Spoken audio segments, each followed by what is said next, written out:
नमस्कार, मैं हूं आपकी दोस्त रेणुका। आप सुन रहे हैं अनमोल कहानियां। आज की कहानी है कौशल। पंडित बालकराम शास्त्री की धर्मपत्नी माया को बहुत दिनों से एक हार की लालसा थी और वह सैकड़ों ही बार पंडित जी से उसके लिए आग्रह कर चुकी थी, किंतु पंडित जी हिला हवाला करते रहते थे। यह तो साफ साफ न कहते थे कि मेरे पास रुपये नहीं हैं। इससे उनके पराक्रम में बट्टा लगता था। तर्कनाओं की शरण लिया करते थे। गहनों से कुछ लाभ नहीं, एक तो धातु अच्छी नहीं मिलती, उस पर सोना रुपये के 8-8 आने कर देता है, और सबसे बड़ी बात यह है कि घर में गहने रखना चोरों को न्योता देना है। घड़ी भर श्रृंगार के लिए इतनी विपत्ति सिर पर लेना मूर्खों का काम है। बेचारी माया तर्कशास्त्र न पढ़ी थी, इन युक्तियों के सामने निरुत्तर हो जाती थी। पड़ोसियों को देखकर उसका जी ललचा करता था, पर दुख किससे कहे। यदि पंडित जी ज्यादा मेहनत करने के योग्य होते तो यह मुश्किल आसान हो जाती, पर वे आलसी जीव थे। अधिकांश समय भोजन और विश्राम में व्यतीत किया करते थे। पत्नी जी की कटुक्तियां सुननी मंजूर थी, लेकिन निद्रा की मात्रा में कमी न कर सकते थे। एक दिन पंडित जी पाठशाला से आए तो देखा कि माया के गले में सोने का हार विराज रहा है। हार की चमक से उसकी मुख ज्योति चमक उठी थी। उन्होंने उसे कभी इतनी सुंदर न समझा था। पूछा, यह हार किसका है? माया बोली, पड़ोस में जो बाबूजी रहते हैं उन्हीं की स्त्री का है। आज उनसे मिलने गई थी, यह हार देखा, बहुत पसंद आया, तुम्हें दिखाने के लिए पहनकर चली आई। बस ऐसा ही एक हार मुझे बनवा दो।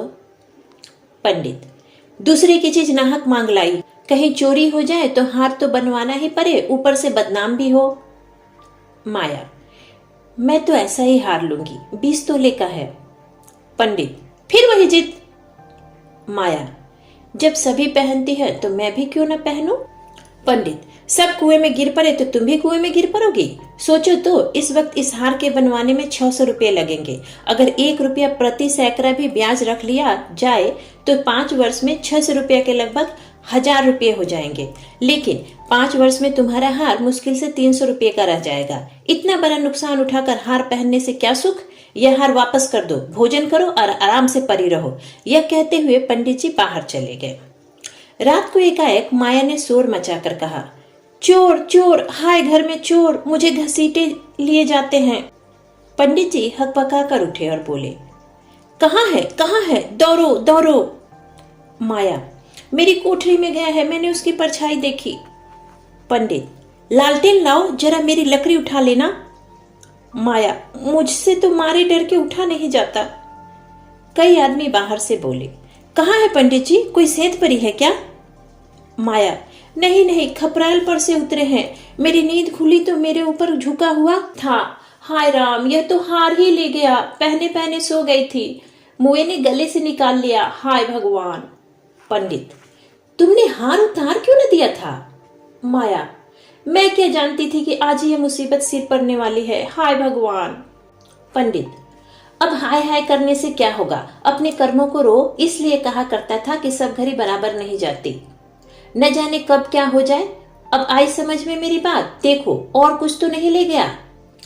पड़ोसी लालटेन लिए आ पहुंचे। घर में कोना कोना देखा, करियां देखी, छत पर चढ़कर देखा, अगवारे पिछवारे देखा, शौचगृह में झांका, कहीं चोर का पता न था। एक पड़ोसी, किसी जानकार आदमी का काम है। दूसरा पड़ोसी, बिना घर के भेदिए के कभी चोरी होती नहीं, और कुछ तो नहीं ले गया? माया, और तो कुछ नहीं गया, बर्तन सब पड़े हुए हैं, संदूक भी बंद पड़े हुए हैं। निगोरे को ले ही जाना था तो मेरी चीजें ले जाता, पराई चीज ठहरी, भगवान उन्हें कौन मुंह दिखाऊंगी। पंडित, अब गहने का मजा मिल गया ना? माया, हाय भगवान, यह अब जस बता था। पंडित, कितना समझा कर हार गया, तुम न मानी। बात ही बात में 600 रुपये निकल गए। अब देखो भगवान कैसे लाज रखते हैं। माया, अब भागे मेरे घर का एक एक तिनका चुन ले जाते तो मुझे इतना दुख न होता, अभी बेचारी ने नया ही बनवाया था। पंडित, खूब मालूम है, 20 तोले का था। माया, 20 तोले का तो कहती थी। पंडित, बधिया बैठ गई, और क्या? माया, कह दूंगी घर में चोरी हो गई, क्या जान लेगी? अब उनके लिए कोई चोरी थोड़े ही करने जाएगा।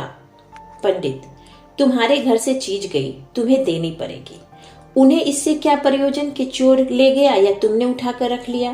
पतियाएंगे ही नहीं। माया, तो इतने रुपये कहाँ से आएंगे?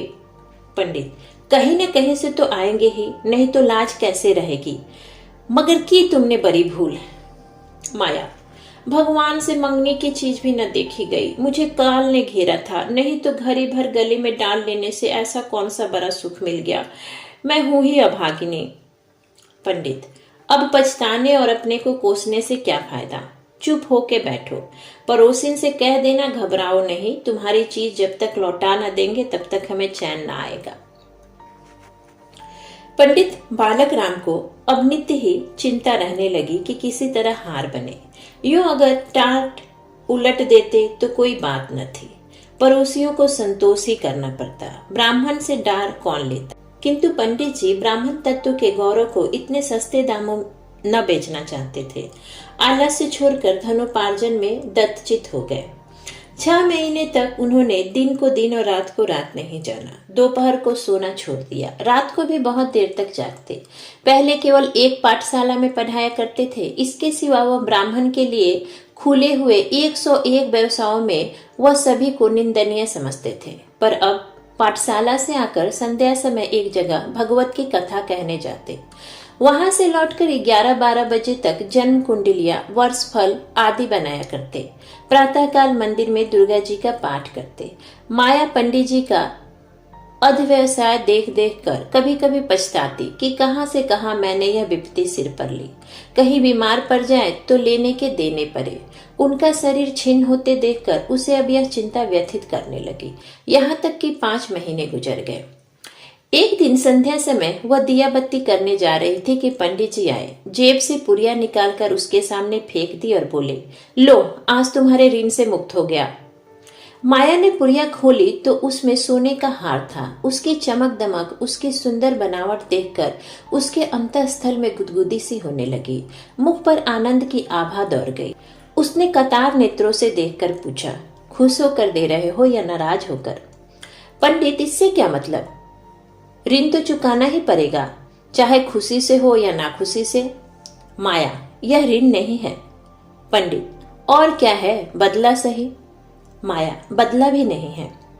पंडित, फिर क्या है? माया, तुम्हारी निशानी।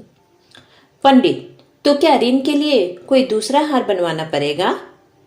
माया, नहीं नहीं, वह हार चोरी नहीं गया था, मैंने झूठ मूठ शोर मचाया था। पंडित, सच? माया, हाँ, सच कहती हूँ। पंडित, मेरी कसम? माया, तुम्हारे चरण छूकर कहती हूँ। पंडित, तो तुमने मुझसे कौशल किया था?